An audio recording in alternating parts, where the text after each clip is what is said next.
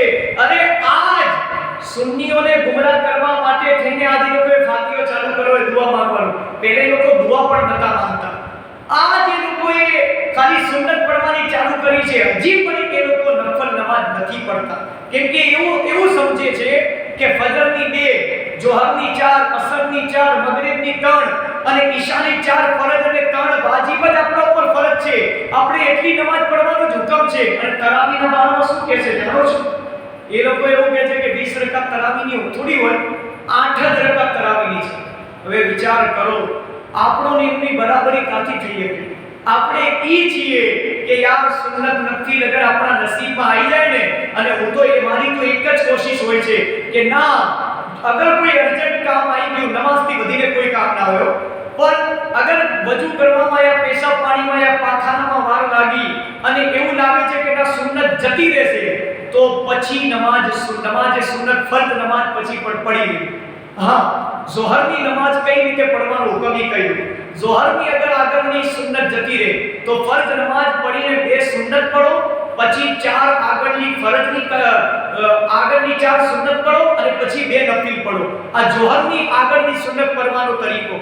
અસર અને ઝોહરની જે સુન્નત છે, સુન્નતે મોકેદા, એ તમારે પડવી જ પડશે. એને પડવાનો હુકમ છે. જે હુજૂરે કમ્પલસરી પાબંદીથી પડીને એને સુન્નતે મોકેદા કહેવાય. અને હુજૂરે કમ્પલસરી કઈ સુન્નત પડી? ફજરની 2 રકાત ફરજ પહેલેની સુન્નતે મોકેદા અને જોહરની 4 રકાત ફરજ પહેલાની સુન્નતે મોકેદા કદી આપણા રસૂલે પાકે છોડી નથી. આગળ છૂટી ગઈ તો પાછળ પણ પડી લીધી. અને રબીએ પાકે એટલા માટે આગળ છોડી કે મારી ઉમ્મત કમજોર છે, ઈ દુનિયાની દોલત કમાવા બપોરના ટાઈમે ગઈ હશે અને એની સુન્નત છૂટી જશે, તો ઈ પછી સુન્નત પાછળથી પડીને એટલા માટે આ તરીકો આપણાને બતાવવામાં આવ્યો. અને અસરની નમાઝ, અસરના આગળ જે સુન્નત હોય ને, એ ગેર મોકેદા છે. ઇને પડો તો સવાબ, ના પડો તો કોઈ ગુનો નથી. કેમ કે અસરની નમાઝ પછી કોઈ નમાઝ નથી. અસરની નમાઝ પછી તમે ફરજની કજા કરી શકો, ફરજ પડી શકો, પણ અસરની નમાઝ પછી સુન્નત પડવાનો હુકમ નથી. આ મસલો યાદ રાખજો. આગળ પડી તો સવાબ અને ગઈ તો પાછળ પડવાનો હુકમ નથી. એવી જ રીતે ઈશાની જે આગળ સુન્નત છે ને 4, એ પણ ગેર મોકેદા છે. પડો તો સવાબ છે, ના પડો તો કોઈ ગુનો નથી. પણ શરત એ છે કે અગર કોઈ એવો આશિકે નમાઝ હોય કે ના, ભલે પાછળ પડવાનો હુકમ નથી, પણ તોય હું ઈશાની આગળની 4 સુન્નતે ગેર મોકેદા પાછળ પડીશ તો એને સવાબ જરૂર મળશે. પણ અગર કોઈ ના પડે તો એ ગુનેગાર નથી.